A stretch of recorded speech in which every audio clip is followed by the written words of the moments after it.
You are now listening to the Going North podcast, where you'll receive tips and techniques to advance yourself. I'm your host, Dom Brightman, and every week we're going to be hearing from an author who's going to share their expertise to help you charge forward in life. On a quick side note, be sure to check out Going North the book. It's available in ebook, audio, as well as paperback form for those who love to read a traditional book. Now let's get on with the show.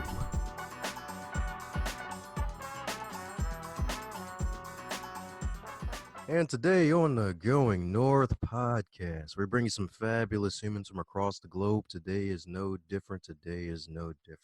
But it is kind of different when you think about it, because we got a celebrity in the building, baby. We got a celebrity in the building.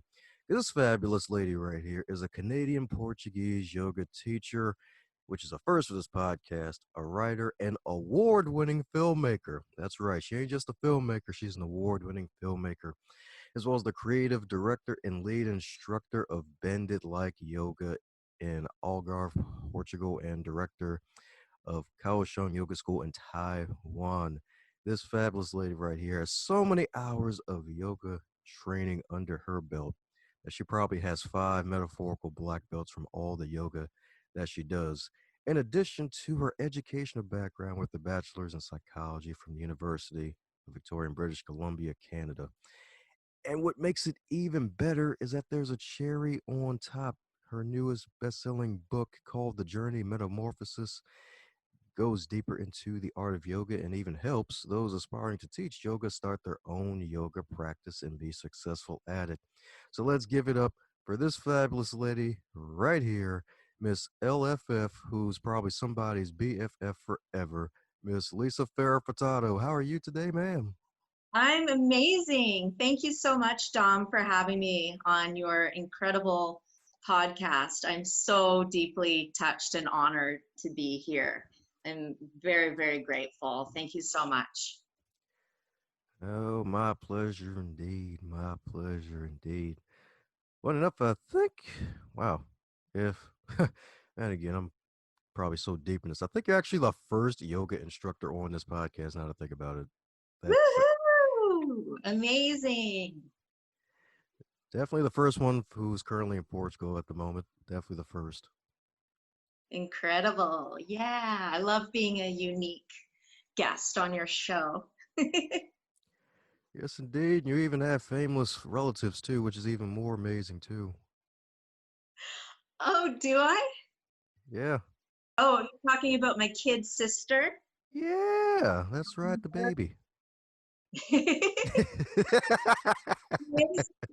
still the baby of the family. Yes. Yes. Miss Nellie Furtado. That's right. Award-winning singer, songstress, and producer, actress, and philanthropist. Mother. I'm pretty lucky to have a sister like her, that's for sure. Yes, indeed. Yes, indeed. The whole family's lucky. Figured I'd get that part out of the way for the folks who are wondering. It's like, wait, Furtado, is that Nelly Furtado? Like, yeah, that's her wonderful older sister, y'all. The one who's doing some fabulous travels across the globe, who's got some gold under her belt, too. So it's not just one person with a bunch of talents, it's also all across the board. We have our fabulous parents to thank, that's for sure. They always taught us to follow through in what we enjoyed to do, or kind of work on the things that made our hearts sing. And they were very supportive of our independence. And even if it was kind of off in left field or didn't make any sense, they completely supported all of our artistic endeavors. There you go. New nickname, Follow Through Farrah. That's right. I love it. Follow through, Farrah. Very nice. I'm writing that down as you speak. Yes, ma'am, Oh. indeed. Yes, indeed. So, with all introductions, they're not allowed to be 365 days long. So, mind filling in any cavities where I may have missed and fill us in on who is the fabulous Farrah? Well, I'd like to share with everybody that I have an incredible yoga studio in Praia Rocha in southern Portugal called Bend It Like Buddha. And I've been a nomad for several years, traveling to Bali and Mysore, Goa, Taiwan to teach people how to teach yoga and meditation. And I lead the Yoga Alliance 200-hour teacher training abroad and in Portugal. And yeah, I'm a best-selling author of 3 books. I've published 6 books. One was published in Chinese, and I consider myself a curious soul and an artist. And I also, I'm an entrepreneur since I was 5 years old, but I'm an artist first, and I try to follow my heart and help people along the way. Ah, yes, indeed. We got some helpers in the building, baby. That's right. Some helpers in the virtual building. Yes, Mm-hmm. indeed. And it's great that you're a creative soul. I tend to have this magnet attached to me where I have these very creative and artistic people just come to me. And I know that creative expression is important to you. So, where do you think that comes from, being able to express yourself in so many ways? What a great question. I guess when thinking about my books that I published, especially the first one, I think of it more as a cathartic experience of a series of challenges that I went through, many dark nights of the soul, and writing it out and creating a book out of it. And it's kind of like a diary as well. It's a way of looking back and seeing how far I've come, and it's kind of a way of documenting, I guess, rather than taking pictures or a video. I guess my way of documenting is through art and self-healing. The art is very self-healing, and I don't know, it's really hard to explain why I love creating. Because with my yoga studio and the courses that I have available online now because of COVID, I just love expressing myself through the different projects that I'm in. And I really can't imagine not being an artist through all of these projects and expressing myself in the things that I think are neat or that inspire me and that I'm passionate about. And it's really hard to explain. I've always been an artist, I feel. I think it maybe comes from the dad, maybe, since he was a stonemason. Yes, my father, he was the best artist. He really, he was an artist and he didn't even know it. Um, he taught me a lot, and I'm sort of choking up here because my father actually passed away quite recently. And when he passed away, it was then when I understood why he was my father.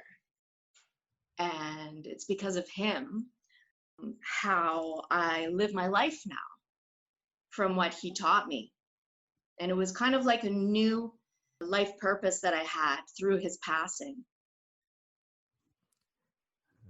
Sorry for your loss. That's definitely rough. I lost my father back in 2017, and the grief was an interesting experience. I mean, truth be told, it it gets Mm, less painful, but it never ends. yeah, that's right. The lessons, though, that I gained through his life and his legacy, and also his passing, is really quite, it's really, I should actually write a book about this, because obviously there's a lot here that I need to work with because I'm getting so choked up by it. Yeah, I think it would be a good idea for me to start writing about what he taught me as a father. He was such an incredible man, a dreamer, an incredible artist. And I get all of that from him. See, there you go. You even got two chapter ideas: a chapter about the dreamer, a chapter about the creative artist. I've got my pen, I'm writing this down. I knew I needed my notebook for Dom's interview. Sweet. All right. I love this. Informal coaching session where I draw out your brilliance. Yeah, thank you so much, Dom. This is really incredible. I really do feel like this podcast is inspiring a book in me.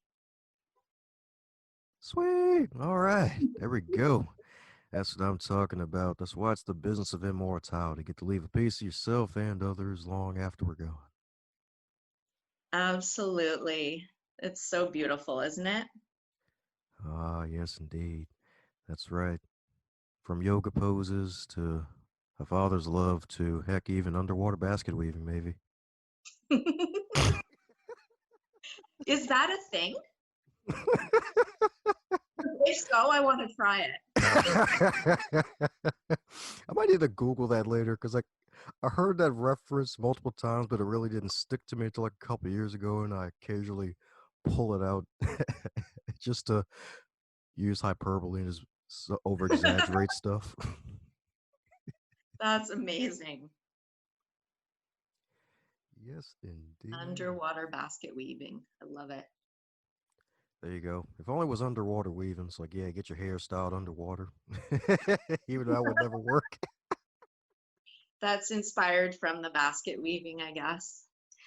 Two things I love: water and arts and crafts. Basket weaving, wow. My ancestors are like, what? The world, they're like, because they were like arts and crafty kind of people. Like that doesn't make sense. There you go. But if the basket's nice, you'll make lots of sense.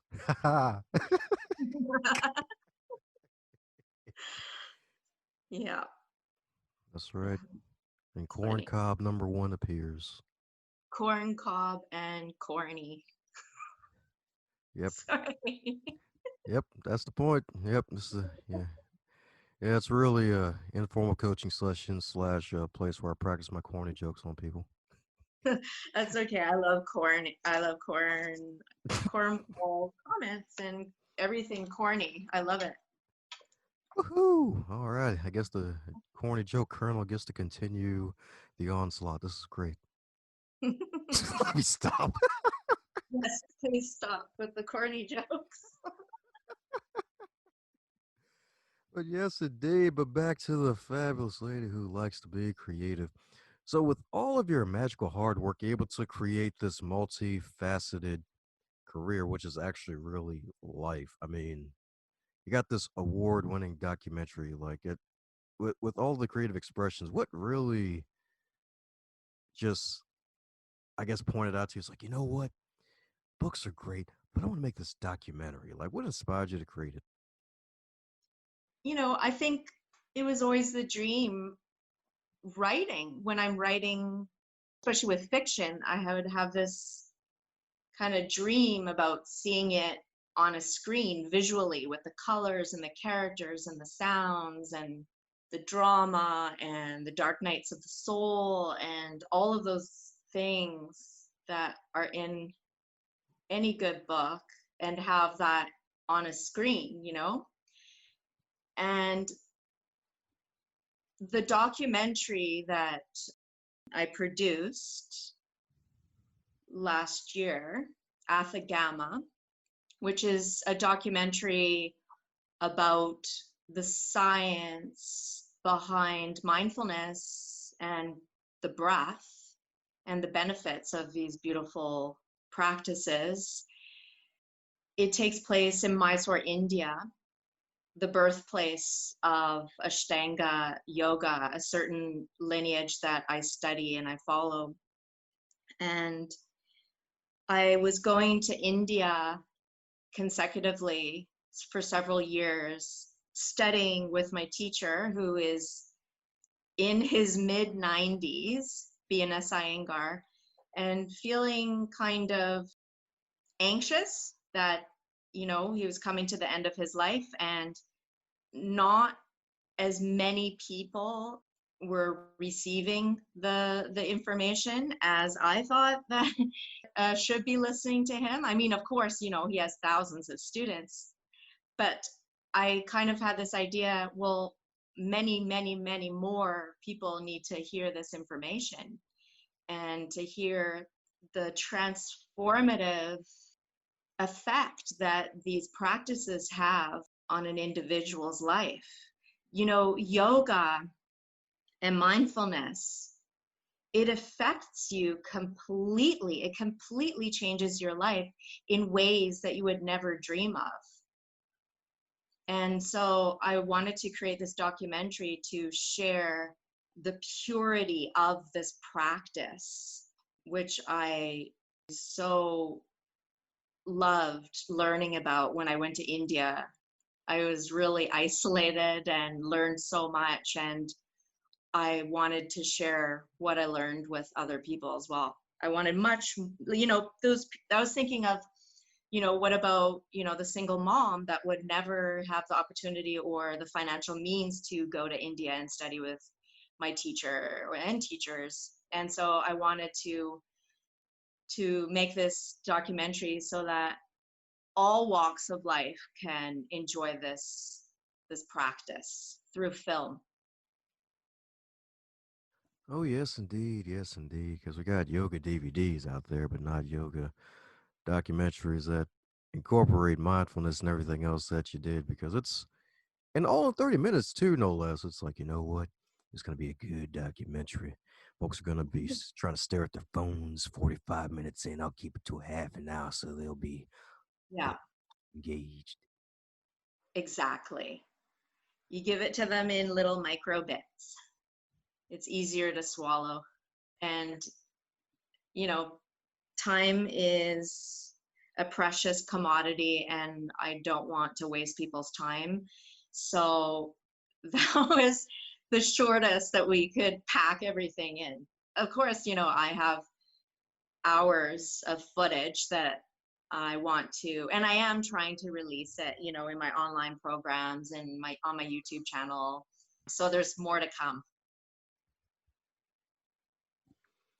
Ah, there you go. Maybe a Blu-ray DVD down the road. Yeah, you never know. We'll see. Ah, yes, indeed. Yes, indeed. Woohoo! Well, that's what I'm talking about. Well, that's what I'm talking about. So before the recording button was pressed, you listed that you went on this awesome trip that started your spiritual journey, which I can't believe was, wow, 20 years ago, 20th anniversary of the super spiritual self affair. That's right. Like on like level 99 now, probably. Yeah. So it's probably been the lessons you've learned in these past couple decades since traveling to Machu Picchu and being able to become more in tune with yourself.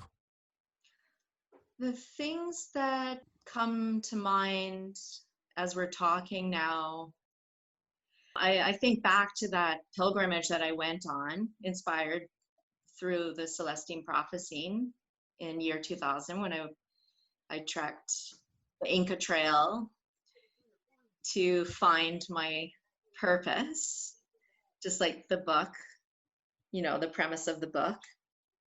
And it was the message of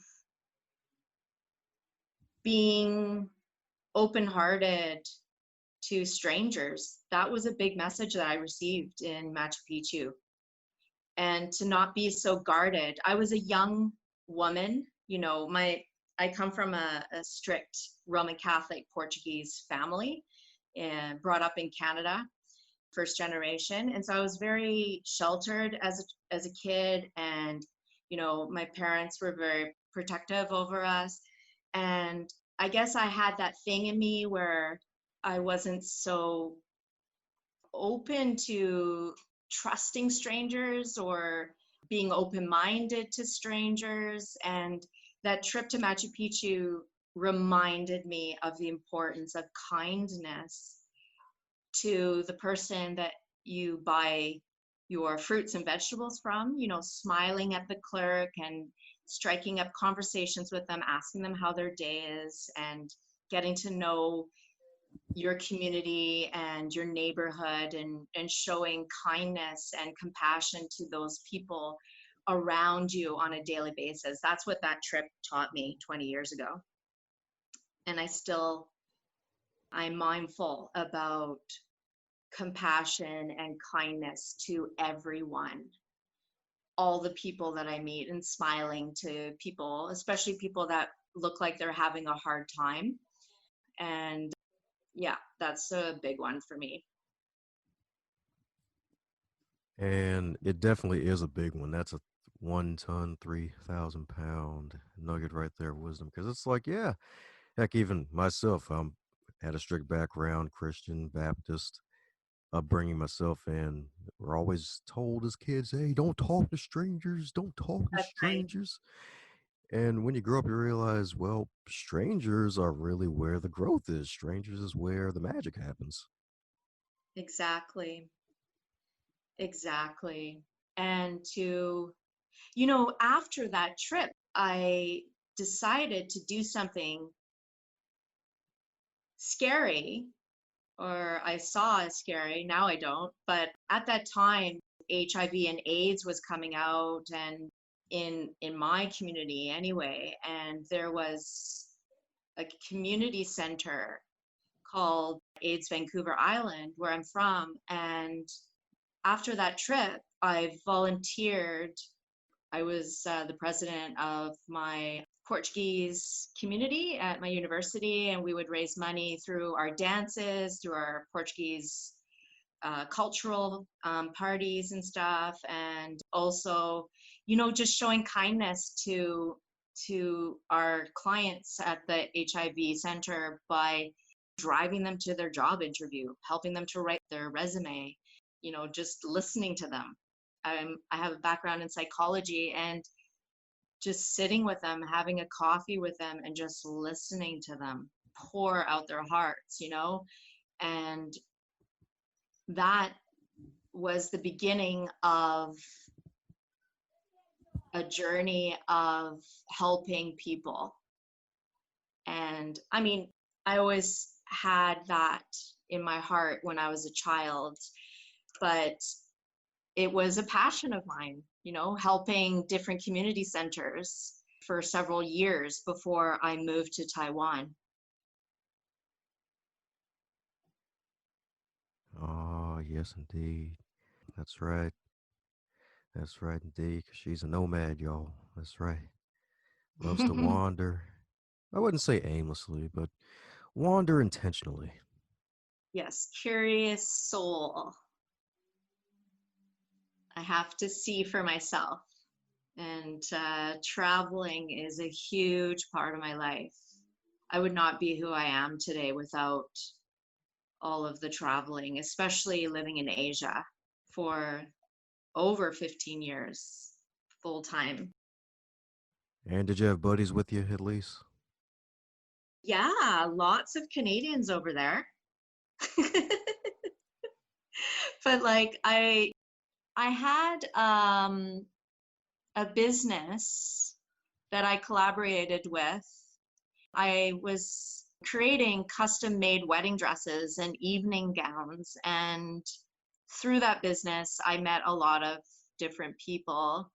And before that, I was an English teacher with primary schools and private schools for several years. And so, yeah, I met tons of people, tons and tons of people. And I'm still friends with a lot of, actually, I'm going to Taiwan in 3 weeks to see my Taiwan family. Sweet. There you Yeah, go. I There haven't you been there go. in about a year, so it's too long. Seriously, I usually go there, I don't know. But anyway, I'm excited to head back to Taiwan, and I'm a person that is Portuguese, Canadian, but I am also Taiwanese for sure. There you go. Probably got some polyglot swag, right? Multiple languages too. I speak Portuguese and conversational Chinese. Yeah. Woohoo! There we go. A champ, baby. Three magical languages. That's what I'm talking about. I love practicing languages. Yeah. It comes, I think the importance of, chit chatting with people in your second language is always a good thing. Here in Portugal, because a lot of people speak English, and let's say I'm, doing something and the clerk will say, "Oh, you can speak English." And I won't. I want to speak Portuguese because it's the only way that it will really, be ingrained in me. And that's the way that you learn a language is you have to immerse yourself and speak it in as many different contexts as possible. I don't learn in an institutional kind of, here's the desk, you sit here, there's your teacher. I learn through exposure and daily life of communicating or trying to communicate in the second language with the people in my community and the people that I meet each day. Oh, yeah, there we go. The learn by doing. That's what I'm talking about right there. Oh, yes, learn by doing. That's a big one. There we go. By mountain doing, right? Yeah. Yep. That's the best way to learn and making Woohoo! lots of mistakes. Woohoo! That's what I'm Yeah. talking about.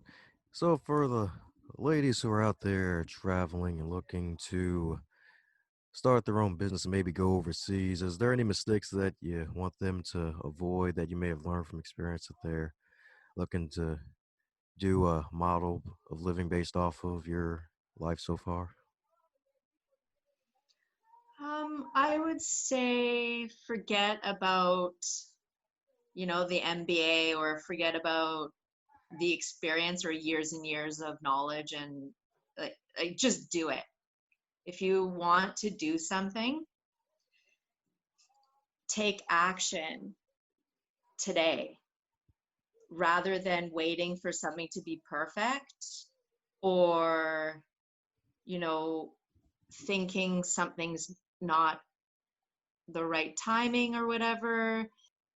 Just what you were talking about before. You learn by doing. So just jump in fearlessly. That would be my advice. See, there you go. That's right. Jump in. That's right. You don't even need a pogo stick to do it either. Yeah, and have fun while you're falling and making mistakes because the mistakes is how you grow and how you learn. You have to make mistakes to be able to succeed in your business or in life for that matter. Ah, yes, indeed. Yes, indeed. Yes, indeed. It's kind of like the whole never work a day in your life because you're having so much fun. That's right. That's right. If it isn't fun, you should not be doing it. Also, if it does, if I mean, if it scares you and you want to do it, do it. Do it anyway. If you're not scared, there's something wrong. You shouldn't, you should be fearful. If you have this dream, do it anyway, even though there might be some fear.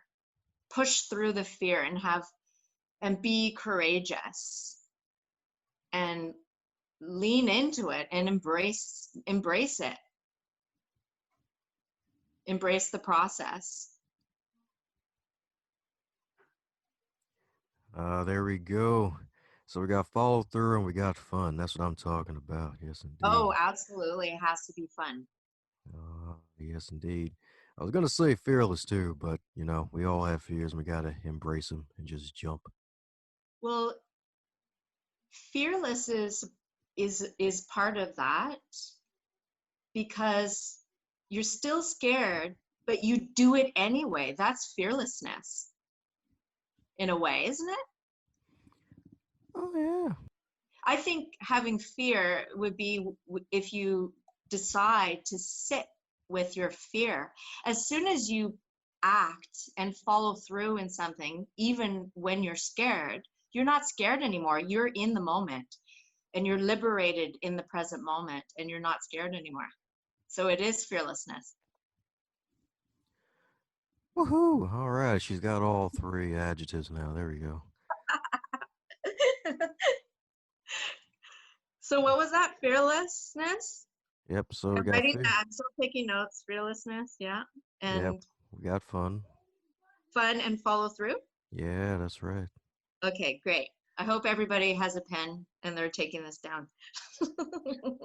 Ah, yes, indeed. That's right. I'm a teacher. I have to encourage the students to take notes. Taking notes is kind of an action. That's, when your dream or you have your dream to write the action and then follow through in the action. Have fun and be fearless. Ah, beautiful. So you encourage your students to write. Is that in your English and yoga, or just yoga, or just English, or? Okay. Currently, I'm teaching the 200-hour yoga teacher training. It's kind of like a life coaching, a very transformative course that I'm offering online. And when I'm teaching on Zoom, I encourage my students to take notes. And also sometimes because we'll do the practices, let's say a breath work or a meditation or a personal development tool. And after, the student might have an insight or an inspiration or a new perspective on a challenge that they might have. And so, yeah, it's important to write things out and even write out things that don't make sense. Sometimes in my breathwork practices that I lead students on my online Zoom classes, the students will tell me, I saw this sacred symbol or I saw these beautiful colors. And Farrah, do you know what that means? No, I don't, because I'm not you. I'm not in your shoes. I'm not in your life. But I encourage them to write it down in their diary because quite often, weeks down the line or months down the line, they reread the diary and it will make sense what that symbol or that insight or inspiration meant. It's coming from the higher self. It's a message to the human part, the incarnated part on earth. The higher self is speaking to that person, you know, be aware of this. This is coming. This insight. I have this insight or this something to watch out for in the future. And it's important to document those things for sure through writing. Or if you're more of a video person or an audio person, record it on your device or whatever. Ah, yeah. That way it's so it can stick. That's right. Yes, so it can stick. That's right. That's right. That's right. You heard that right, folks. Farrah's giving you the glue if you want to be a yoga instructor. That's right. Yes, indeed. So that you can stick to it. That's right. Yeah, That's yeah. right. So, since this ain't your first interview and you've been on multiple, is there a question that you wish podcast slash radio host or even TV host would ask you more often when you're doing interviews like this? Perhaps something about my experience studying with monks at Foguanshan Buddhist Monastery in Taiwan.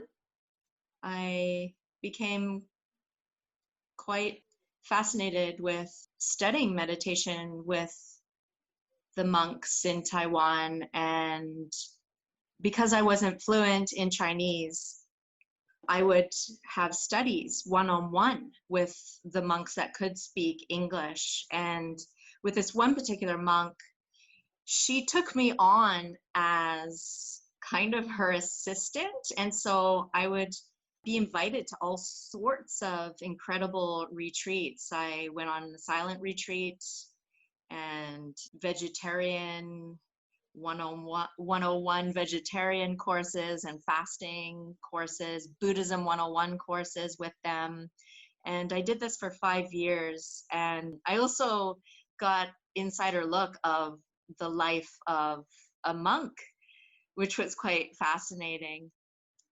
Kind of funny too, because sometimes I would get a phone call and they would kind of try to get me to sneak in pizzas and stuff. Vegetarian, of course, vegetarian. We don't want to be killing any animals for the pizzas. So what are the secrets they hiding up in the monasteries? Let me stop. Yes. Yeah.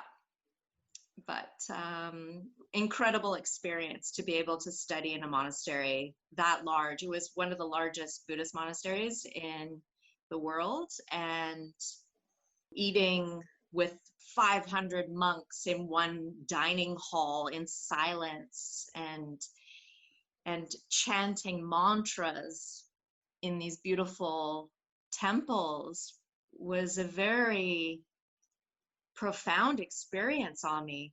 And this is what I try to share with my students, that place of peace and silence and stillness inside of the heart. You don't actually necessarily have to go to an ashram or a Buddhist temple to experience that stillness.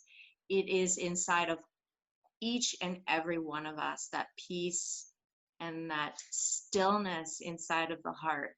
It's there. We just need to sit and take the time to observe each inhalation and exhalation and sit and meditate and just gently push the thoughts to the side while we sit in silence, observing and being the witness to our breath.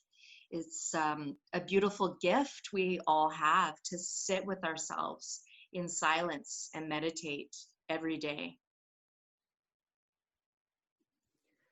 I love how you called it a gift to be able to sit with yourself in silence every day, because that's really an opportunity that some of the nonsense on the outside that's going on at the time of this recording actually allows us to have that time, unless you, of course, you got 50 kids in the house and other things going on. But Oh, yeah. yeah. But if that is the case, to meditate while walking, going outside and walking, and just bring your attention to the present moment. What do you feel? Observe each foot hitting the earth and noticing your breath, noticing the wind, the temperature. How are you feeling? And awakening the senses by practicing meditation while walking, just taking 5 minutes, go for a little walk, and to just push gently aside those worries and those responsibilities and all of the craziness, and just focus on the present moment and observe the inhalation and the exhalation. It is liberating to be in the present moment with your breath. Ah, yes, indeed, because breath is everything. Yes, indeed. Yeah, Hey, that's right. We wouldn't even be alive without it, funny enough. exactly. It's our life force. It's our life source, learning how to source our energy supply through the breath, through our prana. Yeah. Ah, Prana. Haven't heard that one in weeks. Love it. Mm-hmm. Prana, that's some good stuff. Ah, yes, indeed. Because we wouldn't be alive without it either, right? This is our life force. Exactly. I teach some breathing techniques. It's called Pranayama. And Yama in Sanskrit, one of the oldest languages on earth, means to extend or to expand, and at the same time to learn how to control the breath. And with these breathing practices, it is said that the mind is very difficult to control. Science has proven that we have over 60,000 thoughts that pop up in our brains every single day. So, of course, it's difficult to meditate and sit still and relax. However, it is said that when we learn how to control our breathing and to incorporate and start to practice some of these breathing techniques, the pranayamas, that come along with the yogic tradition, the yoga lineage. It is said that when we can control our prana, when we can control our breath, then we can control the mind. And we have essentially control over our lives. So that doesn't matter what is going on externally, we're learning how to tap into that stillness and that peace inside of our heart center. So even if shit is hitting the fan, so to speak, we have that ability to go inwardly and listen to our breath and to tap into that stillness that we are cultivating through these practices. We have a deeper understanding that the challenge that is before us is really our teacher, and to have trust and faith that this challenge before us is helping us, or is helping us to evolve spiritually to become a better human being, and that it is for us, not against us, this challenge before us. Ah, yes, indeed. Yes, indeed. That's right. Because when you're up for that challenge and you proper practice proper breathing, you'll definitely be up for it. Indeed. That's right. Up for it like a baseball bat, even. Exactly. Ah, yes. The corn cobs continue to appear. That's right. Oh, man. If everybody meditated, there would be world peace. No baseball bats at highways needed. Totally, I'm talking about people. Meditation is a cure for that. Not I was thinking baseball like like at the game, but not on the highway with road rage. But all right, I wasn't going that route, but all right, we'll go. Gotta keep it fun and light. Yeah, the mind controls are working. Let me stop. Awesome. Well, coming down to the question that every guest gets to receive, and that is if you're to wake up tomorrow and you're 25 again, but this time in 2020 with no pandemic nonsense, what advice would you give to yourself?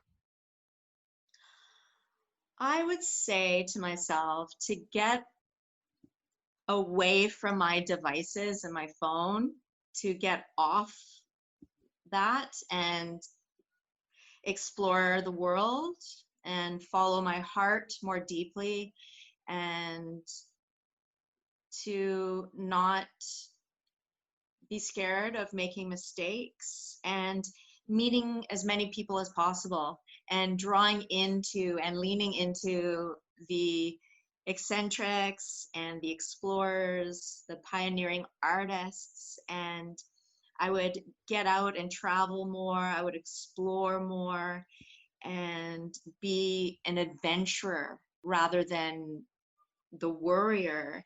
And through these adventures and explorations, that would build my self-confidence and grow my life experiences. Not having book smarts or feeling that I had to, get degrees or, get enough experience before I could do something. So I would learn through living and getting out there and exploring the world to its full capacity. Ah, love it. Learn through living. There we go. That's right. Absolutely. Ah, yeah, that's right. The lovely Lisa who learns through living. There we go. Absolutely.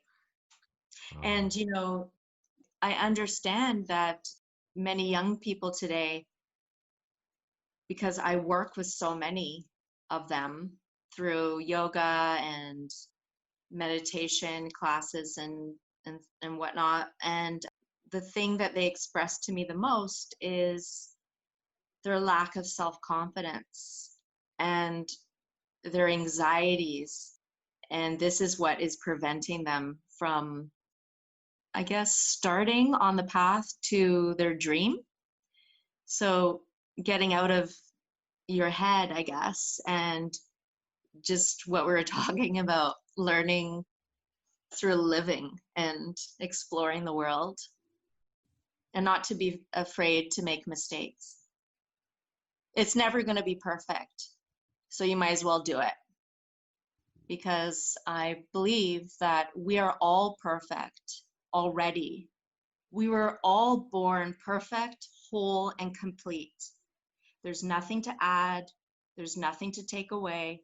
So you might as well just listen to your intuition and listen to your heart and do what makes your heart sing.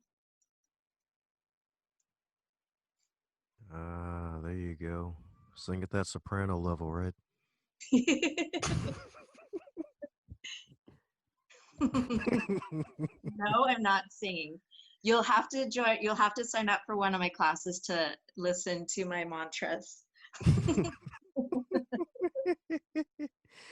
right. Got to do that stuff that makes your heart sing at soprano level. That's what I'm talking about, indeed. Woohoo! Yeah. Well, that's what I'm talking about right there. So, once again, for those who want to keep in magical contact with you and check out your documentary as well as all of your other good services and wares, what's the best way for folks to reach out to the fabulous, fun, and fearless Farrah? Thank you so much. The best way is to hop on our website, benditlikebuddayoga.com, or follow us on Instagram and Facebook. Woohoo! Well, there you have it, folks. There you have it, folks. Yes, indeed. Be sure to check out the fabulous Farrah and her fabulous Bandit like Buddha yoga all over the globe via online, indeed. And check all that good stuff in the show notes, as well as all of her fabulous books with both nonfiction and fiction, indeed. That's what I'm talking about. So, any parting words to the folks still listening, Farrah? I just want to send out lots of peace and many blessings to all of your listeners. And thank you, Dom, so much for your support and your lovely work with your podcast. Keep on inspiring all of us and be kind. That's all. How's it going, you showstopper? It's great that you enjoyed this episode of the Going North podcast. If you really enjoyed it, be sure to shoot the guest an email or head over to the social media pages and leave them a nice response that you heard them on the Going North podcast, so that way they can continue to be inspired to do great things.